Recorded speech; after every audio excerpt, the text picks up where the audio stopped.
Regulation of kidney function, जो kidney का जो भी हमने यूरिन फॉर्मेशन जो एक्सक्रीटरी वेस्ट रिमूव करती है या फिर ऑस्मो रेगुलेशन करती है, तो ये काम किसके द्वारा देखा जाता है, क्या क्या ऑर्गन पार्टिसिपेट करते हैं। Efficiently monitored and regulated by hormonal feedback mechanism involving hypothalamus, जो ब्रेन का पार्ट होता है।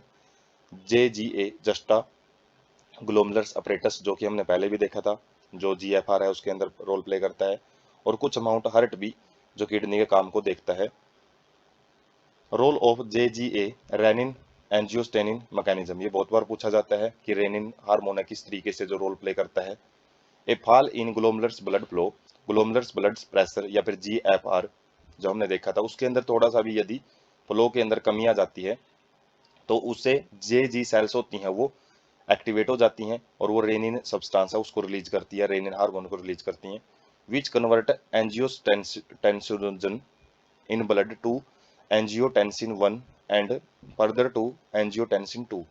तो एंजियोटेंसिनोजन क्या होता है, ये इनएक्टिव फॉर्म होती है ब्लड के अंदर, एक जो अलग अलग फैक्टर होते हैं उसको ये एंजियोटेंसिन 1 में बदलेगी पहले तो, और उसके बाद उसको एंजियोटेंसिन 1 को 2 के अंदर कन्वर्ट कर देता है, कौन, ये रेनिन।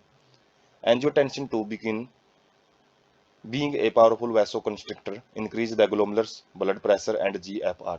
वैसोकंस्ट्रिक्शन का मतलब होता है ये जो ब्लड वेसल्स हैं उनके जो ल्यूमेन को और ज्यादा कम कर देता है, उनको सिकुड़वा देता है, जिसकी वजह से प्रेशर और ज्यादा बढ़ जाता है, जो ब्लड आ रहा है उसके अंदर तो ज्यादा प्रेशर से फ्लो होगा, और उसकी वजह से जो ग्लोमेरुलर ब्लड प्रेशर है वो बढ़ेगा। और GFR का मतलब है ग्लोमेरुलर फिल्ट्रेट रेट, जो हमने देखा था यूरिन फॉर्मेशन में, उसको भी बढ़ा दिया जाता है। Angiotensin 2 also activate adrenal cortex to release aldosterone. तो एल्डोस्टेरोन भी क्या करता है, GFR को बढ़ाने का काम करता है। Aldosterone causes reabsorption of sodium and water from the distal part of the tubules. तो ये क्या करता है, जो भी अलग अलग टाइप की जो ट्यूब्स होती हैं, जो ब्लड वेसल्स होती हैं, जो पूरे नेफ्रॉन के अराउंड में जो एक नेटवर्क टाइप स्ट्रक्चर बनाती हैं, तो उसके अंदर वापस क्या कर देता है, ये जो सोडियम और वाटर के एब्जॉर्प्शन को बढ़ा देता है। और यदि ये ज़्यादा बढ़ेंगे तो ब्लड प्रेशर ऑटोमेटिकली इंक्रीज हो जाता है। This also lead to an increase in blood pressure and GFR। तो जिससे क्या होता है, ग्लोमेरुलर फिल्ट्रेशन रेट है उसको बढ़ा दिया जाता है। तो मेन काम क्या करता है, जैसे ही ब्लड फ्लो कम स्पीड से आता है किडनी के अंदर तो उसमें से फिल्ट्रेशन भी अच्छे ढंग से नहीं हो पाती है। तो ये जो JGA होता है, इसका काम यही होता है कि फिल्ट्रेशन रेट को बढ़ाने का, ताकि ज़्यादा से ज़्यादा जो नाइट्रोजनस वेस्ट है वो बॉडी से एलिमिनेट किया जा सके, रिमूव किया जा सके। हार्ट कैसे काम करता है, an increase in blood flow to atria of the heart can cause release of atrial natriuretic factor ANF। तो जब एट्रिया के अंदर ब्लड फ्लो है वो बढ़ जाता है, जैसे ऊपर वाले केस में हमने देखा है, मतलब ब्लड प्रेशर को इंक्रीज कर दिया जाता है, तो एक ANF फैक्टर है वो रिलीज किया जाता है हार्ट के द्वारा। तो ANF क्या करता है, वैसोडाइलेशन, ऊपर वाले का उल्टा करेगा। जैसे GFR बहुत ज्यादा बढ़ गया तो इसका मतलब ये नहीं कि इसको लगातार बढ़ाते जाना है, ज्यादा बढ़ाते रहेंगे तो ब्लड प्रेशर बहुत ज्यादा हाई चला जाएगा, ज्यादा फिल्ट्रेट है वो प्रोड्यूस होएगा, वो भी नहीं चाहिए हमको।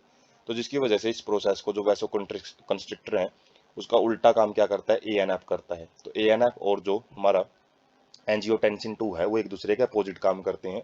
1 मार्क क्वेश्चन यहाँ से आपको कंफ्यूज कर सकते हैं, तो यदि क्लियरिटी रहेगी तो ये आसानी से समझ में आएंगे। ANF का काम होता है वैसो डायलेशन का, जो कि क्या करेगा, फिर जो ब्लड प्रेशर है उसको कम कर देगा।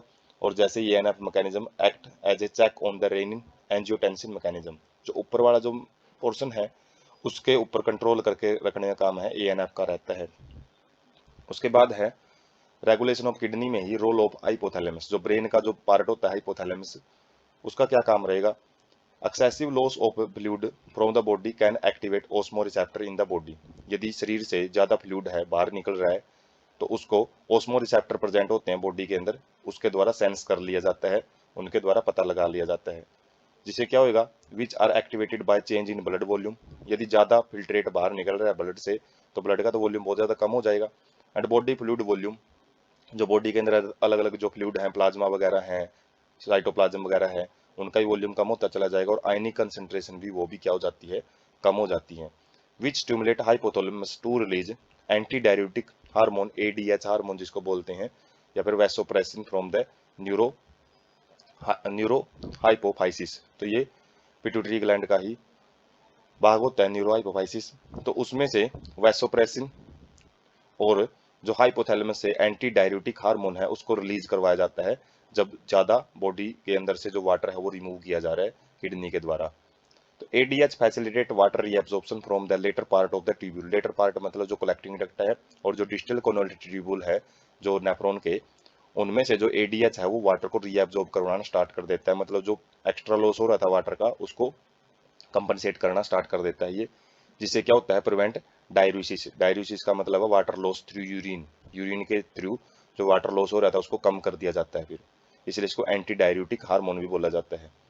An increase in body fluid volume can switch off osmoreceptor and suppress ADH release to complete feedback। तो जो बॉडी फ्लूइड वॉल्यूम है वो जब ज्यादा हो जाता है, मतलब नॉर्मल लेवल पे आ जाता है, तो उससे जो ओस्मो रिसेप्टर है वो स्विच ऑफ हो जाते हैं जो स्टार्टिंग में स्विच ऑन हुए थे, और इससे क्या होगा, एडीएच है वो उसका जो सिक्रीशन है वो सप्रेस कर दिया जाता है। और इससे जो हमारा जो रोल था इनका कि भाई आयन के बैलेंस को बनाए रखना, मतलब वाटर के बैलेंस को बनाए रखना, वो यहाँ पे कंप्लीट हो जाता है। ADH can also effect the kidney function by it's constrictory effect on the blood vessels. तो साथ में जो ब्लड वेसल्स के ऊपर ये क्या करता है, कंस्ट्रक्शन कोज करता है। कंस्ट्रक्शन का मतलब सिकुड़वाता है उनको, जिससे जीएफआर रेट वगैरह है उसको भी बढ़ाने का काम करता है ये। Cause an increase in blood pressure increasing the glomerular filtration rate. वही बात है, जब कंस्ट्रक्शन करवाएगा सिकुड़वाएगा ब्लड वेसल्स को तो जीएफआर रेट को बढ़ा देता है